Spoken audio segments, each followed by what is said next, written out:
Okay, a substantial number, but I don't think half. Let's see what happens when I ask whether the Malaysia Agreement establishes a new federation. How many think that? Slightly, somewhat more people think that it is the latter rather than the former. Well, that's already kind of interesting to me, because having looked at what people wrote at the time, everybody seemed to think it was admission of new states to an existing federation. No.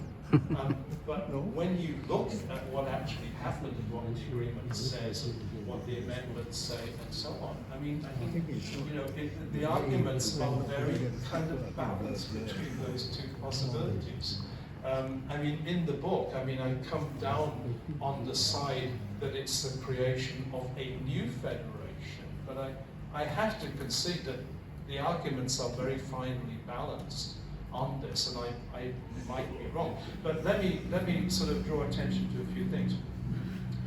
The intention, according to the agreement, was to establish the Federation of Malaysia. It doesn't say new or old or anything like that. It says the Federation of Malaysia. Right? And basically, MA63 provides all the legal necessities to achieve that end. I mean, as a piece of legal work designed to achieve that objective in detail, even talking about broadcasting rights and things like that, it's pretty solid, right? But the existing 11 states, let's notice, were not asked to be parties to this agreement.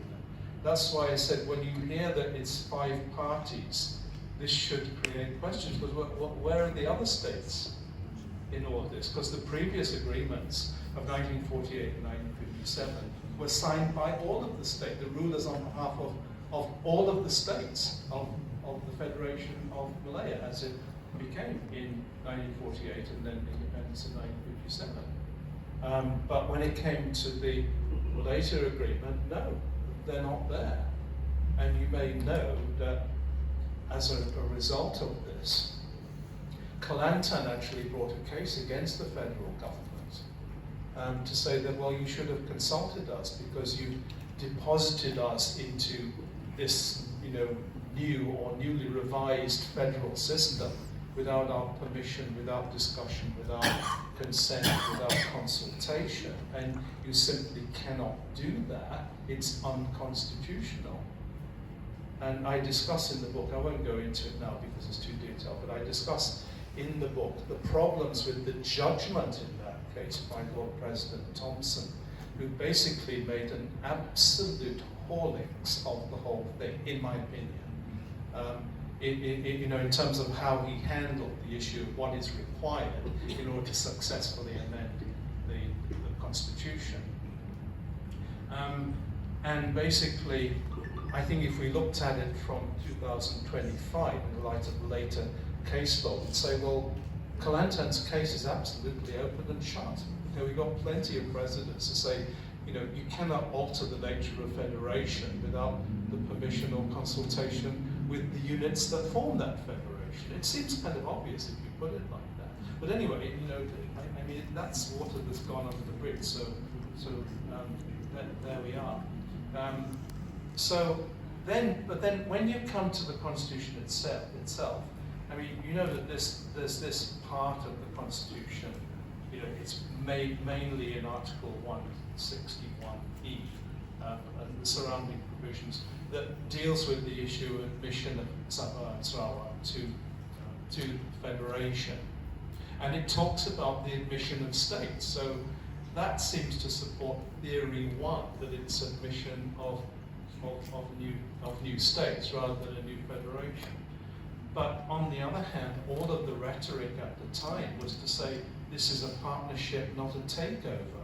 Partnership between whom? Well, it's got to be the parties to the agreement, right? The 5 parties. Well, of course, the UK is out of the picture because decolonisation is involved in Singapore leaves. So it's a partnership of 3 entities. That's what everybody said at the time. But Professor Jayakumar, writing in 1964, right after this, said, that the existing federation was not abolished. Slightly puzzling statement because, all right, it subsists at one kind of lower level, Federation of Malaya, but you've now got a superimposed other federation on top of that. So what does he mean by saying the existing federation was not abolished? Well, maybe it wasn't abolished, but it certainly changed into something different. The whole context changes with the MA63. And another point that I want to make here, there are many arguments about this, I'm just really mentioning the main ones as I see it, is that a new constitution was promised early in the peace, but then never materialized.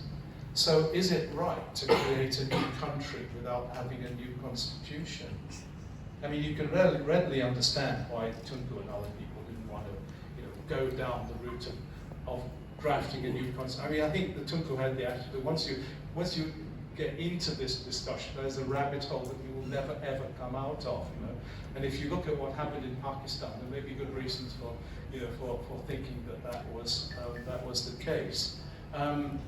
But it does become a bit of a problem that you don't have this new constitution. That everybody initially assumed that you create a new country, then you have a new constitution. So no, it was just going to be a constitution.